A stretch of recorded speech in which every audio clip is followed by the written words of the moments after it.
On the 6th of Tishrei, it was on a Shabbos, that the Rebbe's mother passed away. I was at the Rebbe was having a farbrengen, and the doctor approached him. I was standing right there in that vicinity. So we watched it, we didn't hear what the doctor said. And the Rebbe, he could not tell anything about him. He finished his talk, but did it quickly, 1,000 minutes very quickly. And the only time I ever saw that the Rebbe put on his coat, walking out of the door, he almost ran out the door, and on the way out the door, you know, sometimes you walk and put your coat on at the same time. The Rebbe always had his coat on perfectly. This time he ran out of the door with his coat, like putting on his coat. We all got very concerned. And the Rebbe went around the corner. The Rebbe, his mother lived 2 blocks away, 2 short blocks away. The President, corner of Kingston Avenue, those who are acquainted with that. And the Rebbe, we always stood outside. Nobody knew what was happening. It was kind of nobody knew what the doctor said. There was all kinds of rumors going around, but we all stood outside. And suddenly, we saw an ambulance that rode by. It was late, it was not after Shabbos, it was in Shabbos, in the ambulance.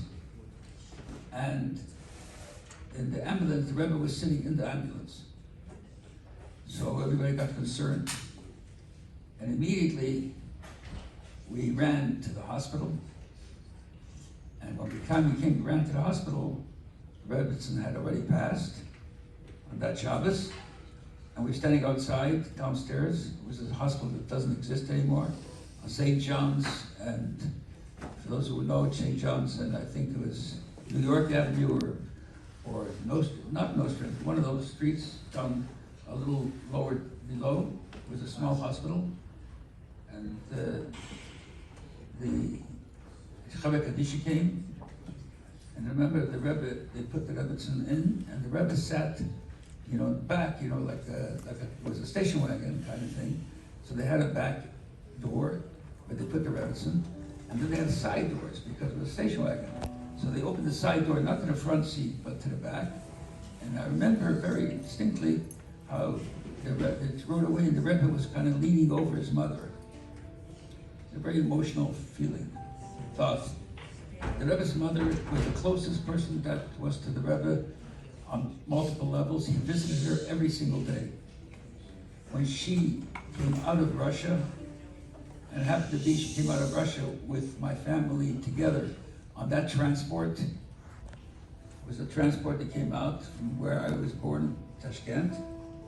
So the Rebbetzin was in Paris, and the Rebbe went to Paris to pick her up and to bring her to America because his father passed away in 1944 in Russian isolation prison in a very, very forlorn environment.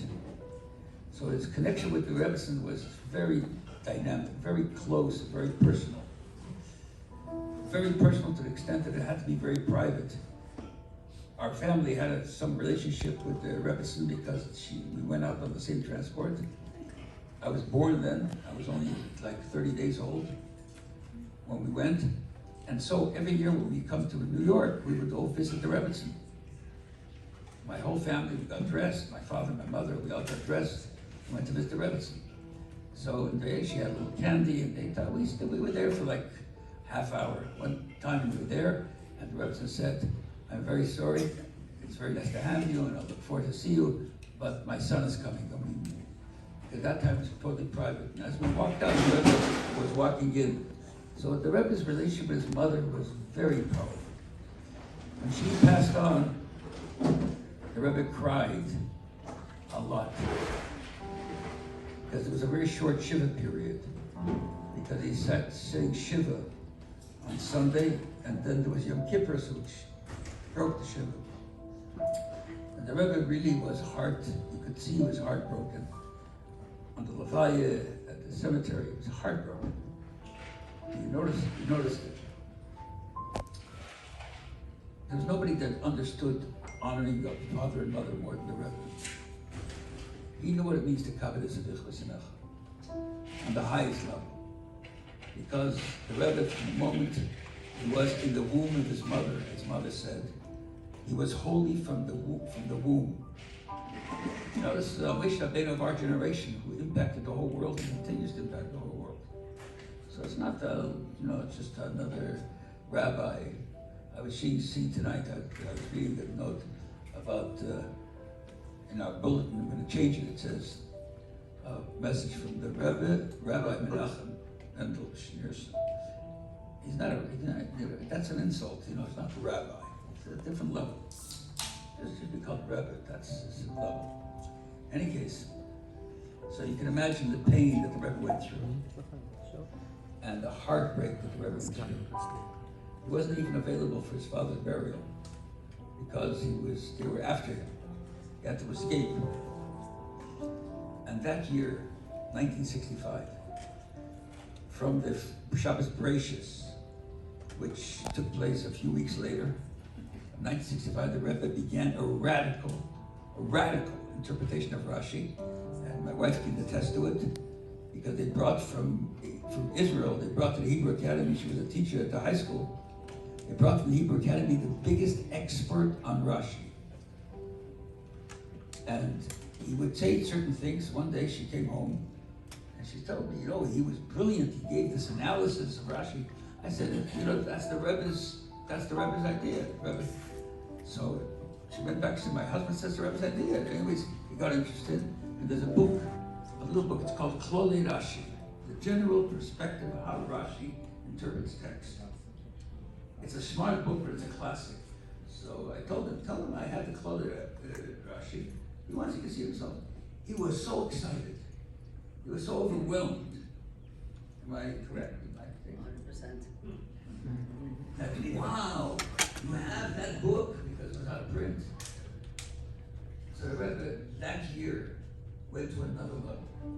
That year, the Rebbe also formalized the program for Neh Shabbos Kodesh for young women to light Shabbos candles from 3 years old. In fact, both my wife and my daughter, we went to Yechidus. We have a very unique gift from the Rebbe, a matchbox. And on the matchbox, it says, the 25th, the 6th of Tishrei, 5765. A matchbox.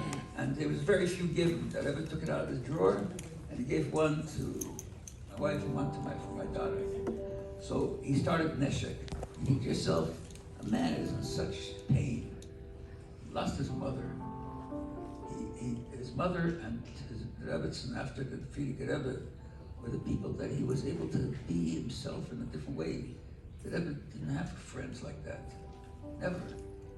He got some of the contact with, some of the, he humanized in a different way. I'm not trying to extrapolate how a Rebbe should act, but every human being needs that warmth, and the Rebbe gave him that warmth. The Rebbe's mother and the Rebbe's.